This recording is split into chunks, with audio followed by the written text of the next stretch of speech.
Hi everyone. Here's another episode of This Week in Nature. I'm Kathleen and with me is Robin. And this week we're going to look at plant forms basically. And we're going to start with plant forms and then we're going to move into leaves. So the first plant form we're going to talk about is a tree. A tree has one single stem, as you can see here. Very, very tall pine tree in front of us with one single stem. It's woody. But there's another woody plant that we want to discuss. We saw it last week, but we'll discuss it again.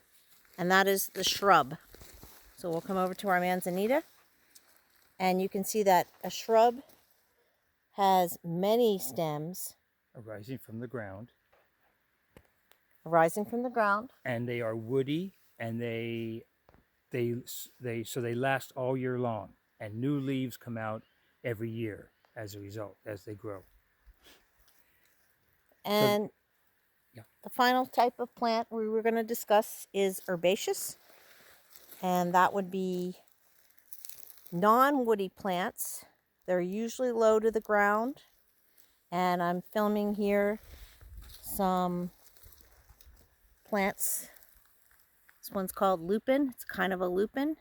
And it comes up, it's going to flower, and then it dies back. It does not have a woody stem. All of our flowers are herbaceous, as are grass and other types of plants. Now we want to just talk a little bit about some leaves and leaf forms, just to go over what you've already had looked at in your homework. So come around here, and there are many different leaf forms, as you can imagine. Some are small, some are large. The first type I want to talk about is the grasses. The grasses tend to be very linear, long leaves, various sizes, but the veins in the leaf are usually parallel to the leaf. If you look at this leaf adjacent to it, you can see the veins. There's a mid vein going up the middle, and then side veins coming off the mid vein. This is called a net vein, and is very common in most other broadleaf plants. Notice this one has the edges of the leaf along the edge is very smooth.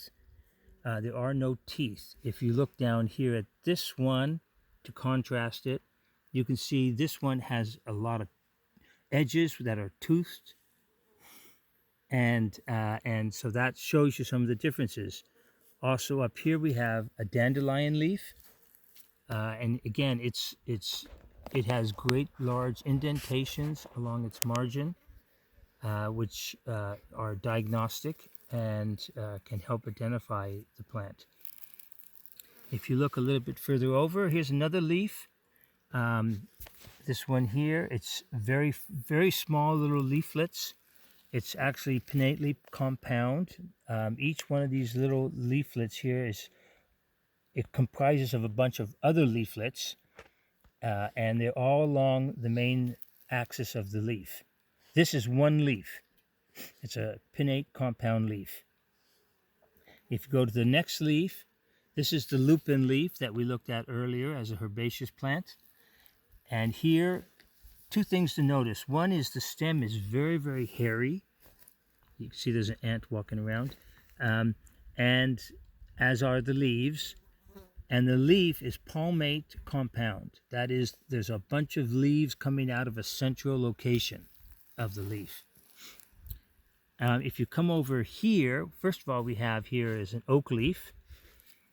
Again, it's a single leaf with large indentations along its margin, and many different kind of some oaks have pointed points at the edge of each lobe. Some don't, and that's sometimes the characteristics of different oak trees. This little leaf here, the other thing to notice here is along the stem are lots of little hairs. They're difficult to see. We will discuss a little bit more about what the role of these hairs are, and you might look and research some of that on your own. The next leaf here, notice again, it's a pinnate compound. There's the main stem of the leaf with leaflets going along coming out of opposite each other. You see the midrib and side veins on the leaf, but you also notice the leaves have spines on them. The edges are very spiny. It's a little bit like a holly leaf, and there are some reasons for this. For example, when animals come to eat these leaves, they don't like the spines. So we can talk about function at a later date. The other leaves I want to look at here is these are in the conifer group. These leaves here are flattened like scales, and this is a cedar. This is a Douglas fir. The needles, these are individual needles along the stem. They are more ground and long. The last needle here is a pine, Ponderosa pine. Notice that this is in a bundle. You can see the leaves come out of a one single bundle, and there's 3 pine needles per bundle. This is a characteristic that can also help identify the pine tree, and we will look at others in the future. But these are some of the characteristics of different types of leaves, things that you should be observing when you go out and look at a plant. And each one of these characteristics can help you identify what plant it is and what family they belong to. One thing we're going to do shortly is have another video on flower types and some of the details of flowers, which also was in your handout, and we will explore that a little bit too. Okay, so we'll be uploading materials that support what we are talking about, the plant adaptations, leaf shapes, more for leaf shapes, and more for flowers. So look forward to that, and thanks for tuning in to This Week in Nature. We'll see you next time.